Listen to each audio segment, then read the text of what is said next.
President Trump's trade war. The president has put the world on notice that any country still trading with Russia by this Friday will be hit with new tariffs. And Russian crude is not sanctioned. Any country is free to buy it. The only condition? It must be purchased below the price cap. Let's talk about this additional 25% tariff on India imposed by the U.S. by executive order. Start on Friday. The penalty stems from India's buying Russian oil and military equipment. What if I told you a single financial trick is helping India save billions on oil while rejecting Trump's bold threats? This isn't just economics, it's a geopolitical chess move that left Washington stunned. Intrigued? Let me show you how India played this game brilliantly. Quick favor before we move on. If you appreciate this content, consider giving this video a like and subscribing to the channel. Believe it or not, more than 92% of viewers haven't subscribed yet. It's free and only takes a second, but it means the world to us. So, did you subscribe already? Great, thank you so much for your support. Now back to the video. Trump thought slapping a 25% tariff on Indian goods would make New Delhi rethink its oil trade with Russia. Bold move, right? Except it didn't go as planned. Instead of caving in, India responded with what can only be described as a smirk and a counter-strategy so sharp it might have left Trump scratching his head. Tariffs imposed by the U.S. on India to 50%. The tariffs would go into effect 21 days after the signing of the order. Here's the deal. Back in 2019, as the U.S. ramped up its sanctions on Russia after Ukraine-related tensions escalated, India found itself caught in the middle. Washington wanted India to cut off its energy ties with Russia, with Trump amplifying the threat by dangling this heavy tariff over Indian exports. The message was clear: drop Russian oil or face economic consequences. Bringing you some additional information on this story as President Trump is imposing an additional 25% tariff on India. Here's this post. But here's where things get interesting. India didn't just ignore the pressure. It sidestepped it entirely with a financial maneuver that left U.S. policies looking toothless. Trump's plan seemed simple. Crank up the economic pressure on India using tariffs that would discourage the country from dealing with Russia. We stuck to that price cap. All our purchases are fully legal. Yet now Trump has a problem. But there was a critical flaw in the approach. India isn't the kind of nation that folds under financial threats. What the Trump administration might have overlooked is just how mutually dependent Indo-US trade is. Here's a quick reality check. We're not talking about India just exporting its famous basmati rice or textiles. The U.S. refineries, especially along the Gulf Coast, rely heavily on Indian oil-based products like refined diesel and gasoline. A 25% tariff wouldn't just hit India, it would have escalated costs for those refineries back home in the U.S. In simple terms, the tariff sword wasn't sharp on just one side. It could have easily cut into American interests too. India, meanwhile, had already been busy crafting its secret weapon. Enter the ruble-rupee swap system, or as I like to call it, India's financial ninja move. Russia is the second largest crude producer in the world. They push out around 9.5 million barrels per day. Here's how it works. Instead of conducting oil trade through US dollars, something that sanctions typically choke off, India switched to a system where payments for Russian oil could be made in Indian rupees or Russian rubles. By some financial wizardry, this mechanism made US sanctions almost useless. No dollars, no problem. Even better? This system wasn't just clever, it was profitable. By avoiding dollar-based transactions, India cut out unnecessary costs, which added up to $5 to $7 saved per barrel for Indian refineries. Multiply that across millions of barrels, and you've got yourself a tidy little bonus that Trump's threats failed to account for. Think about it. Trump's tariff was supposed to be a checkmate, boxing India into a corner, but it ended up giving New Delhi the perfect excuse to dig deeper into its plans. India not only bought more Russian oil, but it also found a way to do it cheaply, effectively bypassing every political roadblock the U.S. threw up. Well, I guess, look, clearly we're at the business end of President Trump's hawkish trade agenda now, Isabel. He's keen to get some of these measures across the line. You know it's a bad day for a strategy when the only response to it is a shrug. And India? It didn't just shrug, it came out of the whole deal grinning. Now, there's another layer to this. While Trump was waving tariff threats around, hoping to strong-arm India, the Indian government was simultaneously boosting its energy security with this plan. The savings from the ruble-rupee swap gave Indian refineries an edge in a fiercely competitive global oil market. Take the Jamnagar refinery in Gujarat, for instance, one of the largest in the world. With discounts from Russian oil combined with minimized payment barriers, India's big players weren't just surviving, they were thriving and operating at enviable margins. This financial jujitsu, if you will, rendered Trump's posturing useless, especially because the intended pressure point ended up being no pressure at all. President Trump's move could reshape India's economic ambitions. Many American companies have seen India as an alternative to the Chinese manufacturing that. Now, you might wonder how India was willing to stand firm against such a heavy-handed threat. Part of it lies in India's larger geopolitical ambitions. India isn't looking to be anyone's pawn, not Washington's, not Moscow's. By refusing to succumb, New Delhi sent a clear international message. It wouldn't pick sides in a way that hurt its own economic interests. Trump, for all his bravado, found himself facing a nation that understood the game was more long-term than he'd bargained for. Sure, the tariff drama made for good headlines back in Washington, but in practical terms, it had about as much bite as a puppy coming at a chew toy. President Trump's trade war. The president has put the world on notice that any country still trading with Russia by this Friday will be hit with new tariffs. Often touted a very close relationship with India's President Modi. How could this latest decision, impact that relationship? And then there was this unexpected twist. While Trump's plan might have hurt a weaker economy or less strategic player, India came prepared, using the situation to reinforce its independence even more. The irony? It all boiled down to a bluff, one that India called without even blinking. So, Trump's 25% tariff wasn't the checkmate he thought it'd be. India didn't just survive it, it thrived. In fact, New Delhi used that moment to cement a system that boosted its energy security and profits while bypassing U.S. influence entirely. The question is, how did India play this hand and gain even more leverage while increasing its oil imports? Let's break that down next. How does a country jump from importing 3% of its oil from Russia to a staggering 32% in just 3 years? And better yet, how does it pull that off while saving money and sidestepping international sanctions? Spoiler, it wasn't luck. And Russian crude is not sanctioned. Any country is free to buy it. The only condition? It must be purchased below the price cap. India's approach to Russian oil is a masterclass in strategy, combining sharp economics, logistical brilliance, and just a little bit of risk-taking. Let's start with the basics. India didn't just wake up one day and decide to quadruple its reliance on Russian oil for fun. The foundation of this move lies in what some would call an opportunistic, yet calculated diversification strategy. When Western countries dropped Russia as their oil supplier post-sanctions, India saw an opening, a chance to scoop up discounted barrels that most of the world either couldn't or wouldn't touch. And we're not talking small discounts here. Russian Ural crude, which is considered heavy and high in sulfur, was sold at roughly $9 less per barrel compared to global benchmarks like Singapore. Multiply that discount over millions of barrels, and India locked in savings that most energy importing nations could only dream of. But here's where it gets clever. While ramping up imports from Russia, India didn't abandon its other energy partners. We barely bought any Russian crude.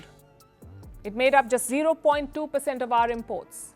But today it stands at 36%. Saudi Arabia, Iraq, and the United Arab Emirates remained key suppliers, which shielded India from being overly dependent on any single player. This wasn't a ditch everyone else for Russia situation.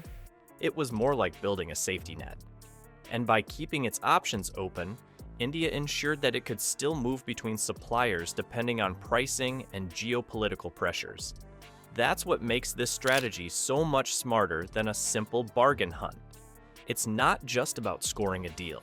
It's about consistently playing the long game. Now, let's talk logistics, because this is where things start to get really interesting. Ever wonder how India kept oil flowing from Russia while most of the world implemented sanctions against Russian tankers? But I think there's a lot of scrutiny on, yes, on the one hand, it's part of the tariff blitz, and you have to question what will this mean for the cost of goods and what will it mean for both economies. We got oil at discounts, the world got stable oil prices. In fact, the US actively encouraged India to do this. The answer lies in a shadow fleet of vessels. These aren't the shiny, highly insured ships of Western shipping companies. Instead, India utilized a separate network of tankers, many of them older, insured by non-Western providers from places like the UAE, China, or even Russia itself. Sure, they might not be the newest ships on the block, but they got the job done. The risk? High. But the reward? Absolutely worth it. By dodging the restrictions Western countries placed on maritime shipping and insurance, India kept cargo moving without major disruptions. And speaking of major players in this logistical game, let's not overlook how Indian refineries practically sealed the deal here. Let's talk about this additional 25% tariff on India imposed by the US by executive order. An executive order imposing an additional 25% tariff on India in response to its continued purchase of Russian oil. Take the Jamnagar refining complex, located in Gujarat. As one of the largest refineries in the world, it was custom fitted to process Ural crude blends, which are known for having high sulfur content and density. In 2023, India went as far as upgrading its refining infrastructure to better handle this exact type of crude. The result? Maximize profit margins. Also in on the game were other major refineries like Panipat and Vadanar, which use these same adjustments to transform Russian crude into usable products like diesel and gasoline. Think of it this way. Where most countries saw Ural crude as too tricky or costly to refine, India's facilities spun it into an economic gold mine. But it's not just the refining that makes this system work so well. India also honed a near-genius form of shipping agility. Through agreements with Russia, Indian imports came with a unique perk: destination flexibility. Unlike rigid contracts with other oil suppliers, this deal let India redirect shipments mid-journey. Picture a tanker heading towards a port in Gujarat when suddenly market conditions shift. No problem, the shipment could be rerouted to another port or even sold to a third-party buyer. That kind of flexibility allowed India to act quickly in response to changing market dynamics, giving it an edge most countries simply didn't have. Now, some might wonder, were the cost savings significant enough to make this all worthwhile? Hint, they were. The goal is to try to persuade the Indian government to crack down on refineries in India who are buying oil from Russia. The discounts on Russian crude more than offset the higher freight costs associated with transporting oil such long distances. And let's not forget that by using non-dollar transactions, India cut out the added expenses tied to currency conversions and Western financial systems. By the second quarter of 2025, Indian refineries were enjoying average profit margins of $11 per barrel, a solid figure in an industry where every extra dollar counts. Economically, the numbers spoke for themselves. The savings and increased profits alone justified the risks of adopting this bold strategy. So, what's the takeaway here? India didn't just accept Russian oil as a short-term solution to global energy disruptions. It turned it into a long-term bargain.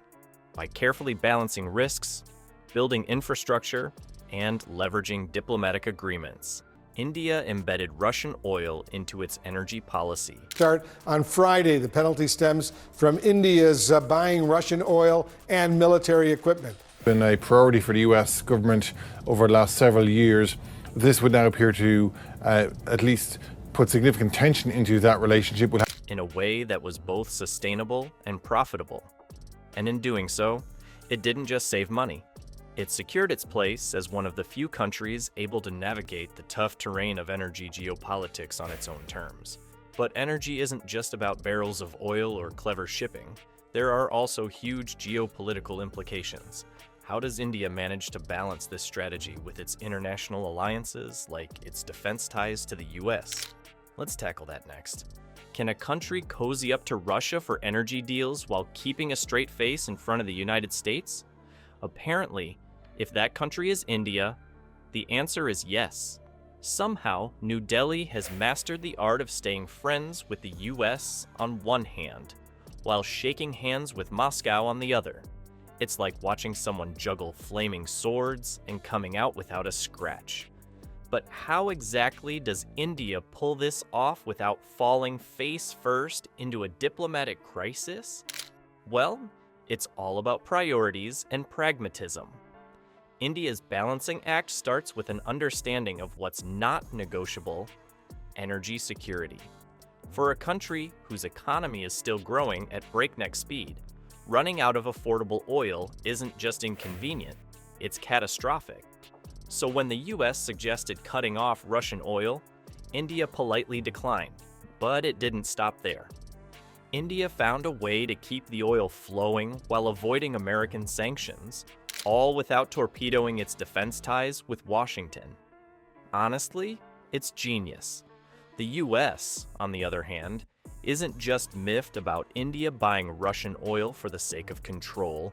It has a very specific goal. It wants to choke off Russia's revenue stream, putting pressure on the Kremlin. Obviously, in the one hand, there's the economic impact of this, the trade impact from this in terms of flow of merchandise goods between both nations. But really, probably the bigger story here is... Yet, despite all the noise, India's strategy has allowed Russian oil to keep flowing into its refineries, shrugging off the intended effects of American-led sanctions. How? By using an economic trick that's as sneaky as it is effective: the ruble-rupee swap mechanism. Here's how this little loophole works. Instead of paying Russia in US dollars, something that would make transactions vulnerable to sanctions, India pays in rupees. And what does Russia do with all these rupees? It doesn't just let them pile up in a bank vault. Instead, Moscow spends them right back on Indian goods like grain, machinery, or medicine. Stuff it can actually use. It's like a barter system getting a modern facelift, minus the awkward direct exchange. This setup not only keeps the trade going, but also keeps it nice and cozy outside of Western financial systems. Sanction-proof oil trade? Check. But there's a bigger picture here. While the world is shifting towards renewables, oil is still king when it comes to India's transportation and petrochemical sectors. Look at its national electricity plan from 2025 to 2032, which focuses on reducing coal dependence, aiming to shrink it from 53% to 40% of the energy mix. Sounds great, right? But here's the kicker. Even as India adds more solar panels and wind turbines, oil demand hasn't budged. In fact, it's growing. Why? Because you can't run semi-trucks and sprawling chemical plants on sunshine and good vibes. These sectors still rely heavily on oil, and that's not changing anytime soon. So, instead of putting all their eggs in one green energy basket, India is hedging its bets. Now, let's not forget about Trump's tariff threats. Remember those? A 25% tariff was supposed to scare India into submission, hitting its refining sector where it hurts. In the United States at a 4-decade high. It was hovering around 7%. Today, oil prices are in the 60s. You've got an incredibly loose oil market. The price issue still remains. If you remove Russia from the market, prices will rise. Some experts say they could cross $200 per barrel. But here's the hilarious part. It barely made a dent. By 2025, India's refining margins were averaging $11 per barrel. Even with a tariff, that number might only dip to $6, still keeping refineries profitable. And thanks to cheaper Russian oil, India's domestic margins remained stable, further proving how little Trump's threats actually mattered. What's even more fascinating is how India has kept its defense relationship with the US intact through all of this. Washington still needs New Delhi as a security partner in Asia, especially when it comes to countering China's influence. At the same time, India isn't eager to jeopardize its access to American-made fighter jets and advanced military tech. But here's the magic. India has managed to keep these defense ties completely separate from its energy deals. In fact, the India Strategic Relations Commission explicitly backed this separation, ensuring that pressure on one front wouldn't spill over into the other. It's like having two awkward best friends who can't stand each other and somehow keeping the peace between them during every group hangout. But let's be real. Obviously fast moving, Paul, as you mentioned there. Now we have this new imposition of an extra 25% on Indian goods. President Trump is dropping the hammer on India. The president announcing 25% tariffs plus an additional import tax penalty. It's not like India is sitting back with zero worries. Every time the US plays the tariff card, India has to be ready to respond. Case in point, India's Ministry of Commerce has already started preparing what could be described as a trade war survival kit. They've been drafting countermeasures based on World Trade Organization rules, just in case the US escalates things further. They're even making legal references to the WTO when responding to American criticisms, which is the bureaucratic equivalent of telling someone to read the fine print before starting a fight. So, what does all of this tell us? That India doesn't just survive on this high-stakes geopolitical tightrope. It thrives by separating its economic interests from its political commitments. New Delhi has created an energy strategy that's just as practical as it is defiant. Call it a middle finger that looks like a handshake.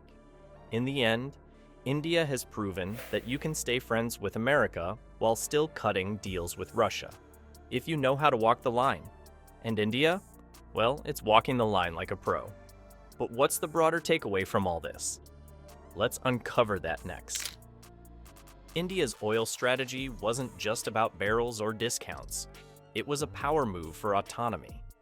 By turning Russian oil into a cost-saving asset while dodging US sanctions with tactical financial tricks, India showcased pure resilience. Even Washington's tariff threats couldn't rattle New Delhi.